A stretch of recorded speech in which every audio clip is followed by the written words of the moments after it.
તો ગાંધીનગરમાં મુખ્યપ્રધાનની અધ્યક્ષતામાં કેબિનેટ બેઠકની શરૂઆત થઈ ગઈ છે। બેઠકમાં સીએમ મર્યાદિત કાફલા સાથે પહોંચ્યા। નાયબ મુખ્યપ્રધાન હર્ષ સંઘવી અને સાથી મંત્રીઓ એક જ કારમાં આવ્યા। પ્રધાન પ્રવીણ માળી ઇલેક્ટ્રિક વ્હીકલ સાથે આવ્યા હતા। સંજય સિંહ મહિડા, પ્રદ્યુમન વાજા ઇલેક્ટ્રિક કાર સાથે પહોંચ્યા હતા। પીસી બરંડા પ્રાઇવેટ કાર સાથે પહોંચ્યા। પીએમની સૂચનાનો અમલ કરવામાં આવશે તેવું હર્ષ સંઘવીનું કહેવું છે અને તેઓ મીડિયા સમક્ષ વાત કરી કે પીએમએ જે 7 મુદ્દાઓની વાત કરી છે તેનો અમલ થશે। ખાસ કરીને પેટ્રોલ ડીઝલ પર ફોકસ છે, કારણ કે દેશમાં મોંઘવારી ઇન્ફ્લેશનની તમામ બાબતો એ ટ્રાન્સપોર્ટેશન પર નિર્ભર કરતી હોય છે, એટલે પેટ્રોલ ડીઝલ એ સૌથી મોટી પ્રાથમિકતા હાલ સરકારને દેખાઈ રહી છે।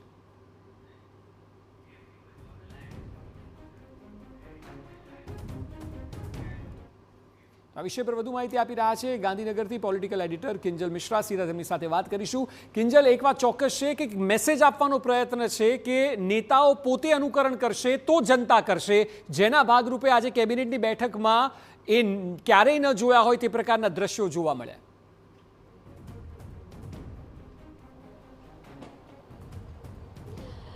देखो, शुरुआत है तो चौक्कस कही शकाय कि सरकार द्वारा करवामां आवी छे।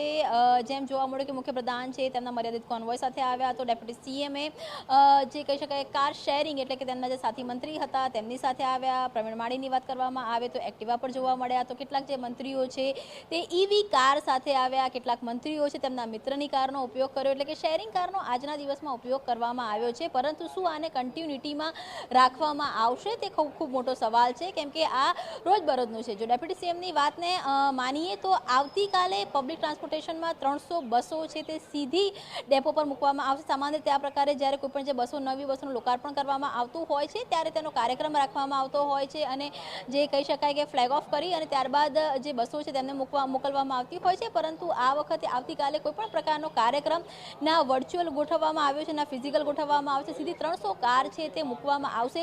તેની સાથે સરકારે જે નિર્ણય કર્યો છે તે પ્રમાણે બને તેટલી જે બેઠકો છે તે વર્ચ્યુઅલી થઈ શકે તે માટેનો પ્રયાસ છે તે કરવામાં આવશે, તે પ્રકારની પણ વાત કરવામાં આવી છે।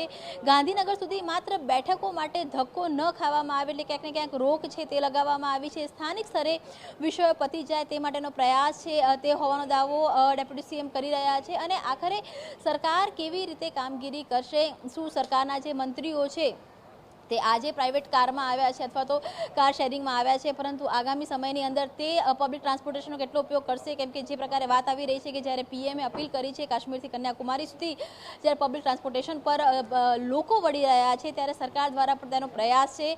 આજે કહી શકાય સચિવાલયની અંદર તમામ લોકો પોતાના એક અલગ રીતે જોવા મળ્યા હતા। કેટલાક નિયમો છે તે બનાવવામાં આવ્યા છે, તો એ જે નિયમો છે તેને પોતે સરકાર કેટલું અનુકરણ કરશે, એ સરકારી વીજળીની વાત હોય તો પણ, એ બેઠક મિટિંગોની વાત હોય તો પણ, એ વર્ચ્યુઅલ મિટિંગની વાત હોય તો પણ, સભાઓની વાત હોય તો પણ, તો સરકાર અત્યારે કહી રહી છે કે અનેક વસ્તુઓ પર રોક લગાવવામાં આવી છે અને પીએમ દ્વારા જે કહેવામાં આવ્યું છે તેને સરકાર પાલન કરશે। બેઠક શરૂ થઈ ચૂકી છે અને લગભગ ચિત્ર છે તે 12 વાગ્યા 2 વાગ્યા સુધીમાં સ્પષ્ટ થઈ જશે કે આખરે કયા નવા નિયમો સાથે આ એક નવા એરાની અંદર સરકાર કામ કરશે। જી બિલકુલ કિંજલ, આભાર સમગ્ર માહિતી બદલ। તો અત્યારે એક મેસેજ સ્ટ્રોંગ આપવામાં આવ્યો છે। મહત્વનું એ પણ છે કે આ કન્ટિન્યુ થવું જોઈએ, એટલા માટે કારણ કે પેટ્રોલ ડીઝલની બચતની જે વાત છે ક્રાઇસિસ છે અને ક્રાઇસિસમાં સતત એ મેસેજ સરકાર દ્વારા આપવો જરૂરી છે, જેથી કરીને જનતા એ વસ્તુનું પાલન કરતા ખૂબ સહજ અનુભવે। નહીં તો એવું થાય કે નેતાઓ અલગ પ્રકારના નિયમોમાં બંધાયેલા છે, આમ જનતા અલગ છે, એ મેસેજ ન જાય, એટલા માટે પણ આ પ્રકારની સ્થિતિ જરૂરી છે।